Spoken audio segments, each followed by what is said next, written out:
All right, guys, welcome back to another episode of the Coffee and Questions podcast. I am Michelle Berman-Michael, your host, and this is a very, very special episode for me. I have known of this woman that I'm about to interview for a long time, and we finally met in real life a little over a year ago now, I guess almost exactly a year ago, at Inman in 2023. And I've been able to get to know her over the last several months. We've been able to spend a little bit more one-on-one time at a handful of conferences. And I have never met a more fierce and incredible woman that makes me want to keep being more of who I truly am than this woman. So this individual is none other than Debra Trappin. If you guys don't know her, you need to know her. If you're familiar with the Woman Up platform, you know that Debra is the former chief strategist over at Woman Up and actually has gone out on her own here very recently and has a really big fun announcement for us at the very end of this show. So you're going to want to make sure you listen to our whole episode. But Debra, I'm so honored to have you. Thanks for being here. Oh, it's a pleasure. Thanks for having me, Michelle. Oh my gosh. Well, let's jump into this conversation because there's a very big reason why I was so pumped to interview you. And I think the biggest one is you have given me so much confidence in just being me. And I think that the way you portray yourself on Instagram, especially, and really just social media in general, is something that everybody needs to take a note out of your book on. And I want to talk about that, right? So your ability to be very authentic, where does that come from? And can you tell us all a little bit about what journey or what your journey has sort of looked like leading up to that? Sure. I'll just lay it out there. So when I left corporate in 2012, I was leading various departments like social media, training, recruiting, retention for a very large brokerage in the Pacific Northwest. And so when I went out on my own, I basically took what I was doing inside corporate and started doing it out in the world, which was a lot of conversations on personal brand and social media, how to use Facebook, how to use Instagram, and not how you talk about how to use Instagram. I mean, like, how do I load a photo? Like it was so new back then. It Like still people is actually. for a lot of people. Yes, I mean, even just how do I download the app onto my phone? Because everything was so new for so many, especially for the later adopters. But fast forward to 2014, I was at one of the women's conferences that I help co-produce, and one of the activities that we do, Michelle, is so fun. Is you basically write yourself a note and say, "This is the thing. This is like my BHAG for next year," and then you have to say it out loud. And so my BHAG that year was, I want to write a book.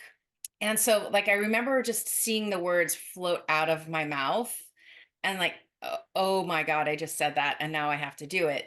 And not only did I say, I want to write a book, but in March, I said, I want to write a book and have it done by December.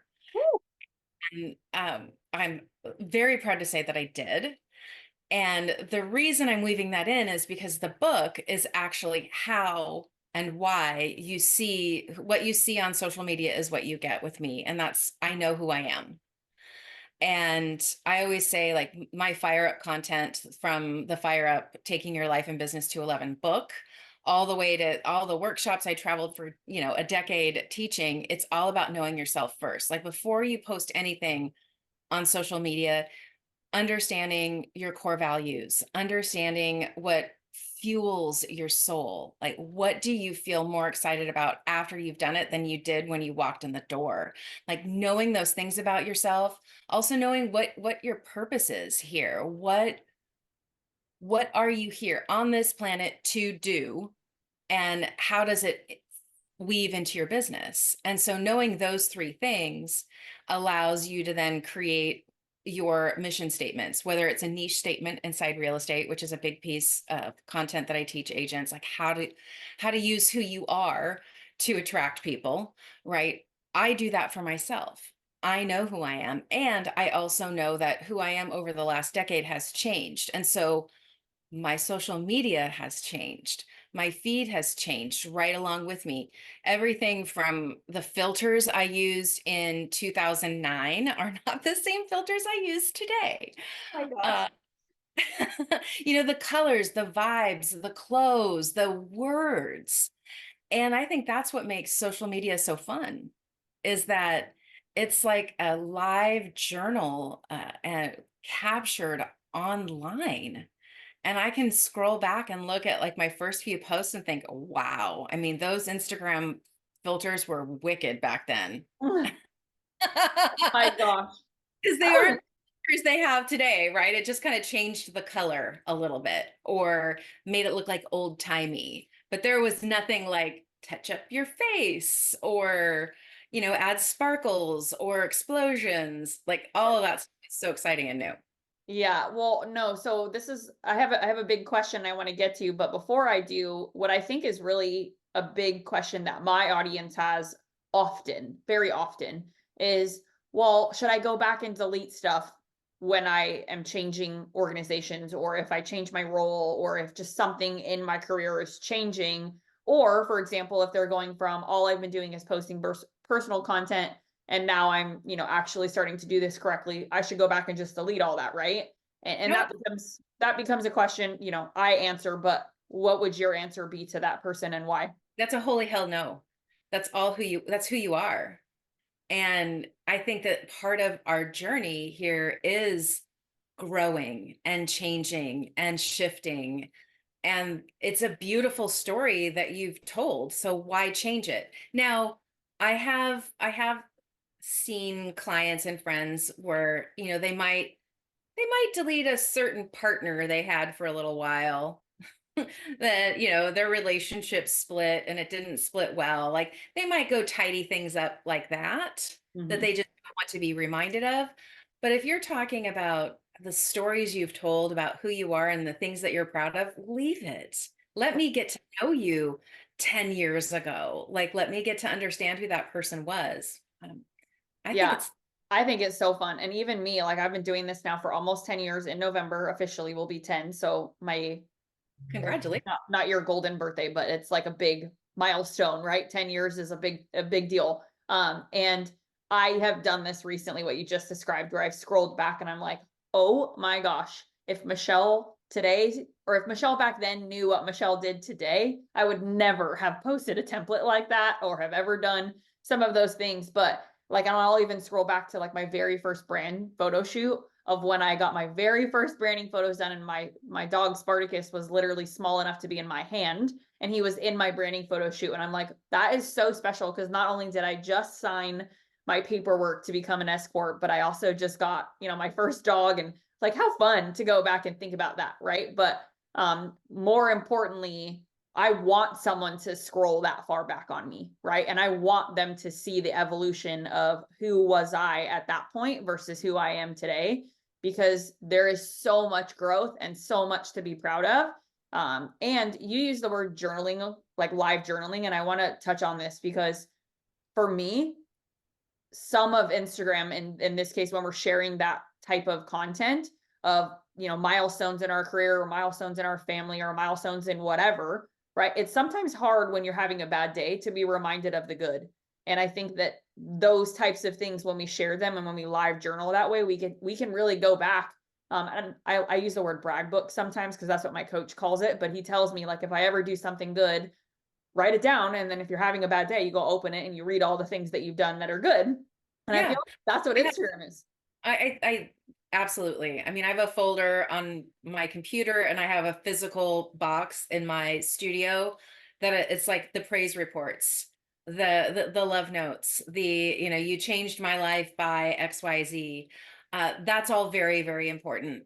And I also think that that what we're not saying that really is so incredibly important with social media is this is your story for no one else but you. And so you get to tell that story. So if you do want to delete something, go for it, but don't think you have to. Mm. Like if you want to take something down, take it down.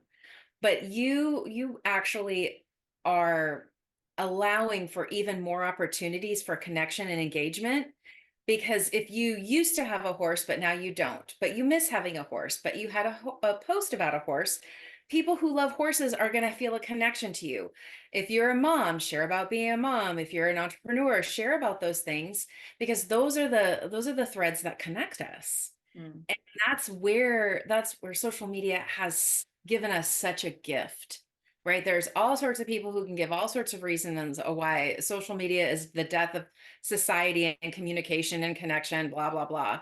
However, when you use it well, it's the exact opposite. And so tell your story, use your life as your content, and you can't go wrong. No, I 1,000,000% agree. And I want to know it, maybe this is a sort of a subconscious way of giving permission to all of us to be more of who we are. But there's a big question that is constant. And I've again been doing this for almost 10 years, and the question has never changed, which is business profile, personal profile. Do I need one for business, one for personal? The answer to me is very much so 100% no, but I know you and I had an excellent start to this conversation offline. So how would you answer that question for everybody listening? I think it's important to clarify why my answer exists and what that means to me. So I have a Facebook account that's Debra Trapin. That's me, myself, and I. That is all about me. My business has its business page, but I am not my business. My business page is separate from me. Um, and so that's a delineation between me having two Debra Trapins that are personal, but one is for the people I do business with, and one is for the people that know me personally. That is a whole lot of work. In my world, I call that senseless hustle. There's one of you have one account, have one Instagram account for telling your story. If you have a brand that other people work for, that is a brokerage or something like that, of course you're going to want to have a business account for that to tell the story of the company. But when you are your business, don't muck it up.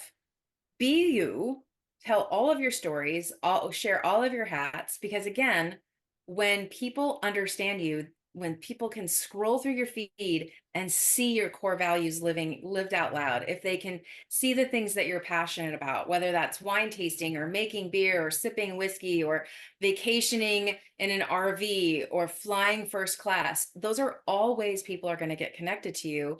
And if they have to go to too many places, they're not going to do it, and you're going to lose an opportunity because you're not telling your story in a way that's easy for them to consume.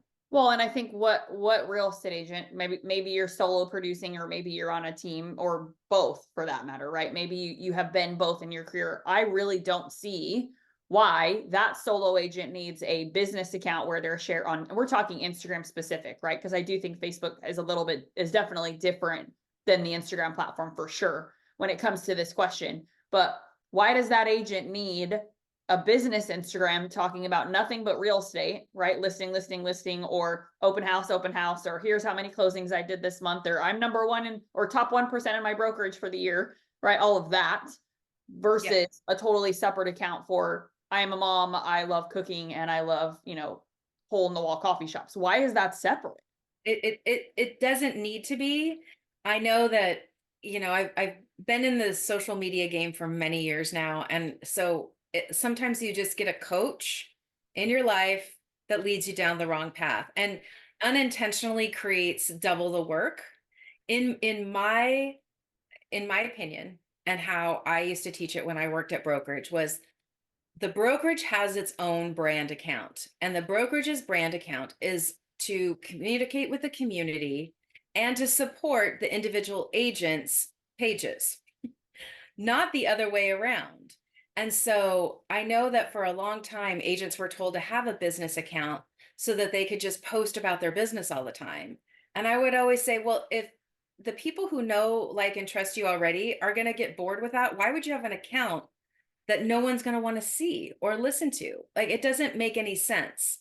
Mm-hmm. Like, just make business part of your personal account, and then let your brand, your brokerage, support you along the way. If you're hosting something in your community and you post it on your Instagram page, it'd be great if your brokerage was selling that, sharing that in their stories, or sharing your reels about the successful events you've had.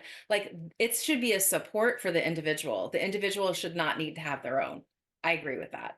I mean, 100%. I mean, and I think I am my brand, right? You are your brand. And I have, 11 employees, but like I don't feel the need to have a Berman Media Social business account and then Berman Media Social Michelle Berman Michael account, right? Because at the end of the day, and this is an important thing to talk about, because we as coaches, right, we are the vehicle to get someone from where they want to be to where they need, or where they currently are, sorry, to where they want to be or where they need to be able to be the success that they want to be in. There's a quote by a really cool gentleman that I train with on the running side. He says, it's never too late to be who you've always been. And that's the idea behind that. And I love that quote, especially when I'm running and I'm tired and I don't want to do it. I'm like, come on, Michelle, like you got to do this. But for me, like Berman Media is so much more than just, hey, we help you with Instagram. It's, I am a real human being going through real life stuff, experiencing real things, and that makes people more attracted to wanting to work with us. And there's no difference for a real estate agent, right? Because I'm not hiring you, real estate agent, because I want to go buy a house, right? In theory, yes, that's the ultimate end goal, but I'm hiring you because I like you and I feel connected to you, and you become the vehicle to get me to where I want to be. But if I'm not just hiring some random person I Google, like I want to get to know the person, and that's the opportunity that I feel like people are missing when they're Yeah, separating business and personal. absolutely. And I think that, you're talking about service businesses. You perform a service. Real estate agents perform a service. Loan officers provide a service, and the service is completed by them. It's not something else. They're not a brand like Macy's or Nordstrom, or a retail establishment that has its own story to tell. Like, your business is you. And so I think again, it's being genuine. It's the genuineness of social media that creates the magnet to the people you're meant to serve. And if you make it too hard for them to understand you and who you are, what you stand for, what you do, why you do it, who you do it for, then they can never opt in, because our lives are too chaotic, Mm. whether it's chosen chaos or not. We just don't have time to slow down and go, how would I work with John? Like, you have to tell me and I have to opt in, period. Like, it's not that hard, No, but we, it's really not. Oh, yeah. for sure. And I feel like there's so many people that overanalyze this whole process of, well, is this a little bit over the line? And just this morning of recording this episode with you, I had a client text me and say, I stared at the post that I'm still have not posted for about 40 minutes because I'm worried, what if it offends somebody? But wait, it shouldn't, because it's meant to be funny. But still, what if somebody reads it the wrong way? And he's sitting here saying that he spent 40 minutes staring at this post that he was supposed to be putting out, right? And I ended up I literally didn't even respond to the whole rest of the text except to say, Logan, post it. That's it. Period. Send it. Right. Because I was like, Logan, that is who you are as a human being. And I didn't know what the post was, obviously, until I actually went to his account and saw it after he posted it. It was a funny coffee mug. It was a dad joke. And I'm like, Logan, why would you not have posted that? Like, who are you offending with a funny dad joke? Like, it was so silly, right? Because he was so nervous about, what if someone takes this the wrong way, you know? Yes. And somebody might. I mean, here's the reality. We cannot control how people consume our content. I cannot control how somebody consumes the content of my life. If I'm questioning if someone is going to be offended because the tone they might read into it, my go-to would be, then turn it into a video. Like, look at this crazy mug. Oh my gosh, dad joke moment. Like, so that you control the narrative of the tone, if you really, really are concerned about it. But honestly, the people who are following you chose to follow you.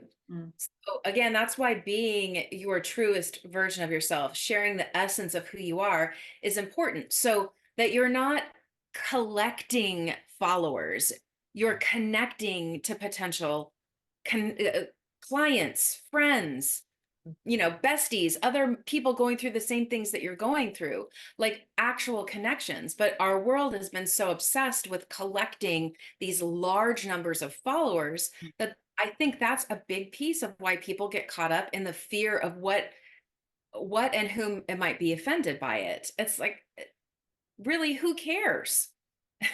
The people Well, who matter don't mind, and the people who mind don't matter.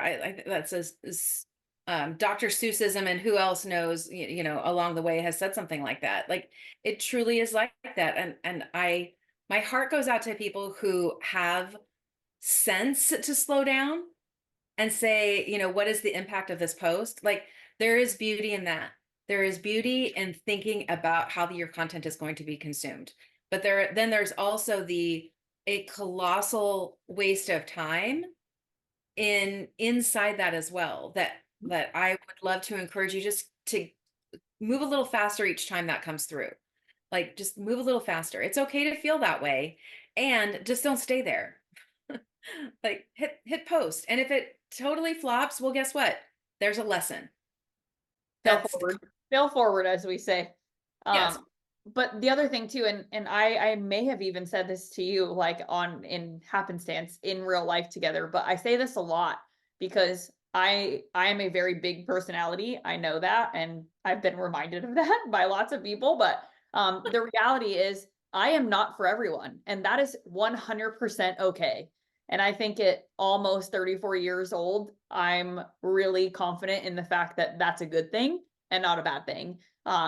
But it certainly has taken me time, right, to get to that place where, oh, I don't want someone to consume this and think differently of me.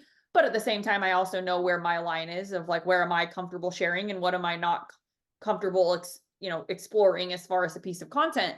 So I think that that's a good question for you too, because where do you draw your line? And at what point do you say, if I do offend somebody, then again, it's whatever, because at the end of the day, this is truly who I am. Right. And I mean, when social media first came out, and it usually comes up around like the election years where people are like, don't talk about religion, politics, you know, uh, hey, you know what? If you love politics and that is your jam, post about it. No, and knowing you will lose people, Mm. and knowing you will also gain people. You'll gain people who believe the same things. And because we're not meant to serve everyone. We're not meant to serve everyone. Not everyone is going to be attracted to your energy, your vibe, your look, the words you use, the way you do business, the person you're married to, the kind of car you drive or that you don't drive, where you decide to live, that you have a cat versus a dog. Like people choose to be with you because of the things that you share in common or the things that you do that they are so curious about but have not implemented in their own lives. And so all you can do is be yourself and allow those people to come and go out of your life as they're meant to. You can't control that. And so have fun. You have this beautiful existence here on this wild, crazy planet with this cool technology that's all around us. Like, use it. Make a mistake. It's a lesson. I'm trying to think of who the athlete was that I was listening to, but she was like, I either win or I learn. There's not even a fail in there. I either win or I learn, period. And I love that. The same is, with how you use Instagram. Like if you feel a little nervous, message your coach, message Michelle and say, am I crazy? But then go for it, right? Yeah, it's so beautiful to be able to feel empowered in this conversation with you, because I think women and men alike, and I mean, I have conversations with men all the time that say this, and they'll be like, well, I'm, not the young buck I once was, or I'm not as good looking as I had been in the past, or, I put on a few extra pounds, and I'm like thinking to myself, that's not the story that you're trying to tell in the first place. Like, you're not going to post on Instagram and be like, oh man, I've gained 30 pounds. Hopefully you didn't notice that, but I still want to share this mortgage tip. Like that's not what you're posting. Right. And this gentleman I talked to, he's been a LO for 35 years. Like, do the math on that concept, right? This guy's been around for a long time in an industry that has seen a lot in 35 years. And there is so much experience and so many stories that he can tell. And I went to his Instagram during the sales call I had with him, and it was nothing but boilerplate content, right? Sort of the stock image, like template that he probably paid a subscription to just auto post for him. And I'm thinking to myself, X name, why in the world would you only share that? like just in the 7 minutes I've been on the phone with you, there's so much more to this person. And you're telling me that you haven't shared it because you're 30 pounds heavier than you were when you were 40 and you're 60 now? Why does that matter? Yeah, I mean it matters. It matters because that's what the world tells us we should be focused on. Very true. And so there's truth to that. There's truth to people feeling like they're being judged. It's blowing my mind a little bit that you're talking about an older gentleman, because usually that tends to be the crowd that doesn't care because they've Oh, he been cared. in media. I mean, it just like think Rodney Dangerfield comes to mind. Like this old dude with a big keg belly who always has these beautiful young women. So most of our existence in media has showed us that it doesn't matter what men look like, really. They can age and they get salt and pepper and silver fox. Um, and it's hitting them now too, is my point. Like if he's worrying about that, how many other people are? So uh, there's a really great book out there for anyone who's feeling that, who's feeling like, oh my God, what is wrong with me? I don't want to put myself out there. It's called More Than a Body, and it's written by two gals. I can't remember. Lexi is one of the gals' names, but this book will blow your mind. These two, it's twins. They they literally spent their college careers and got their PhDs in researching like this body image issue that we have in the world and these things that hold us back, whether it's making a video or putting a bathing suit on to go on vacation, whatever. So there are people out there. It's a great book. Read it. If this is that gentleman, read this book will help you too. It'll help you yourself. It'll help you interact with the women in your life. Um, it's a real thing. And when you show up for business, people see what you look like. Like it's, I know we all want to look a certain way because that's what the world has told us. And I mean, I used to joke about this when I used to teach networking classes, and I would say, like, it's it's fun, yeah, to walk down memory lane and use your 1980s glamour shot as your profile, except when you meet your clients at a restaurant and they're searching and searching and they can't see you, and then you stand up and they're like, "Oh my God, she's aged." Like, Mhm. is that her? Is that her mom? Like all of the negative thoughts you're trying to avoid associated with you, like somebody judging you, you're actually forcing them into judging you on your appearance. Mhm. So just think about that, like flip that script a little bit. It's Um, counterintuitive, right? Like the way what we're trying to do is actually, in essence, the way we're trying to do it is actually hurting us more than it's helping us. Um, correct. and Correct. I gotta swallow my own pride on that one because for a long time I had extensions, like really long hair extensions. And they were like, the sewn in kind. And all my profile photos, everything, that was the photo I used. Cause one, I just looked at it and I was like, damn, that's me. Like it was one, like you see a picture of you and you're like, oh my gosh, yes to that. Right. And I realized that I had to stop using it because after I got married, I took them out because they were very heavy. And any women who have ever had long hair extensions, it's a pain in the butt when you're working out a lot.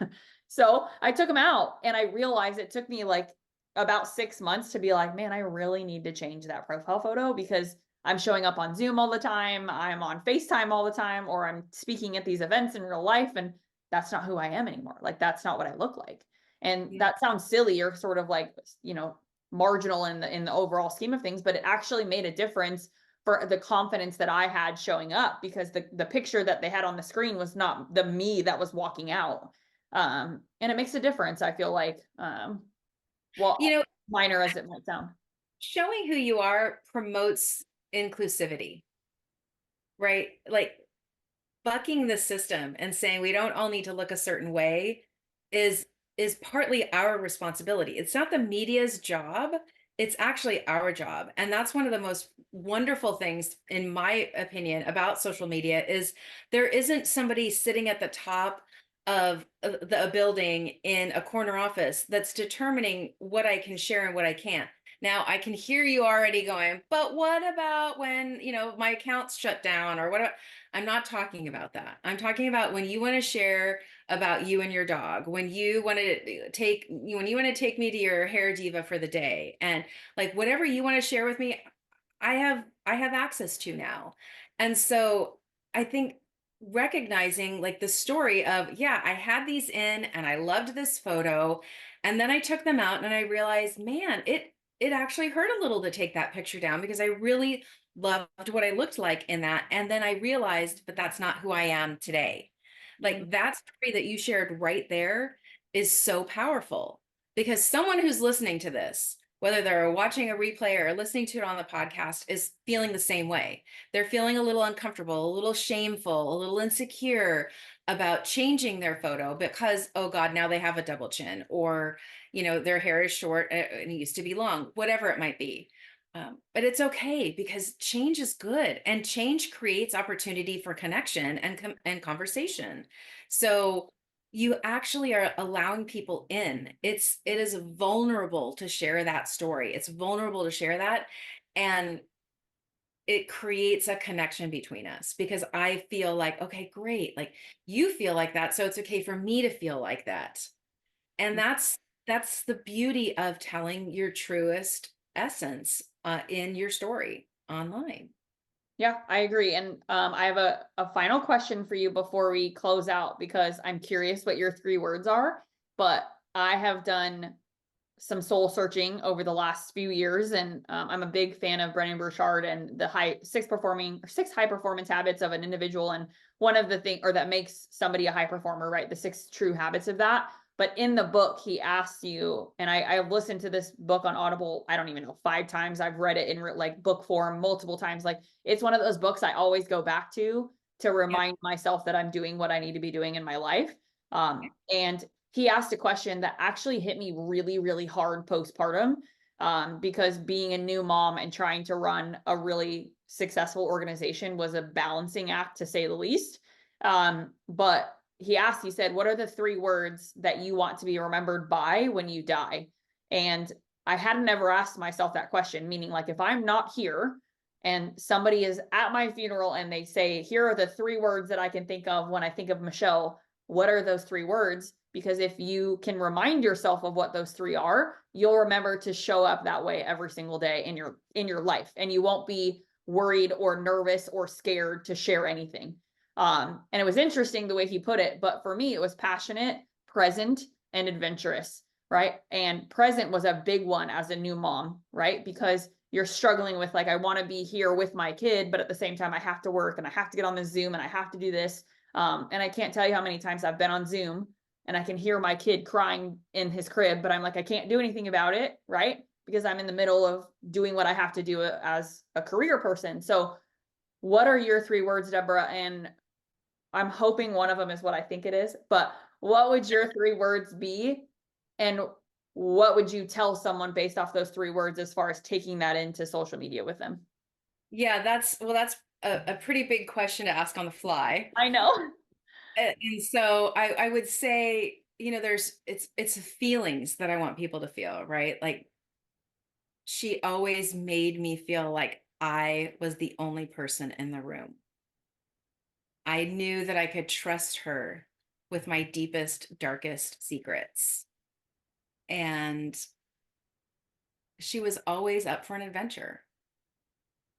I think whatever words would encapsulate those, I think, part of this changing season for all of us, I think, post 2020 and 21 and all the craziness in there, and then kind of stepping back into the world the last couple of years, I think everyone's trying to find their next new season and what that looks like. And I I love being flexible, and I love change. Like she loved change. She Well, embraced change. Uh, yeah. Yeah. I mean, I love words, you know that. I mean, my guiding word for this year is roaring, right? And so yeah, good. yeah, so fun. I love it. I love that word, and I think my word of the year is more of, and for me that's more of, specifically for my family, that's more of God, right? Spending more time with God, and that also means more of me with my girls, my employees who I don't get to have as much one-on-one time with because of the nature of, running a company that's got girls in 11 different states, literally. That it's hard to be that. So I have asked myself, what is my word for the year, and what can I do to show up as a better wife, as a better mom, as a better leader, and all of that. And for me, it was more of, and then I have 3 or 4 words that I've used to put or insert into that. But this has been so incredible to spend time with you. And I wish we had another hour to just keep going, because I feel like there's more and more that the world needs to hear, but maybe we'll just do an episode 2. But in all seriousness, Debra, I really would love for you to share what's next for you. And ultimately, I think everyone hopefully listening to this is like, how do I find Debra? Where is she on social media? So will you just tell us a little bit about how we can get connected to you and then what's coming up for you? Sure. So, best way to connect with me is to go to debratrapen.com. It's my name, DebraTrappen.com. All of my socials are on there, so you can easily connect with me. And you can start to follow along. You can read more about my guiding word. That's one of the blog posts on there. And if you haven't unleashed your word for the year, I've got a really awesome guidebook on there that you can download. What's next for me is, I'm leaving behind a really important 7-year gig that I loved doing and consulting for the California Association on. And this spring, I'm launching a new community. Can't say anything about it yet because it's not ready to be announced quite yet. But this spring, something new is coming. And so if you go to DebraTrapen.com/spring dash, let's see, what is it again? Spring 2024, spring-2024. I'll make sure to get you the link so that you can drop it in the notes, but there's more to come. It'll be all over Instagram. So if you follow me, my handle there is Debra11, Debra11. And I would love to get connected to you. Please shoot me a direct message if you do follow me from this episode and let me know how you found me, because I always love to know that, how, like, where a new follower finds me. That I love it. Well, thank you for being here with me. Thank you for just your time and your heart being open to this conversation and letting people into who you are. There's so much beauty in that. So thank you guys so much for joining us in this episode of the Coffee and Questions podcast. As always, leave a review if you feel the desire to do so. And please shoot me a DM on Instagram if you have other amazing guests just like Debra that you think I should interview. But we'll see you guys in the next episode.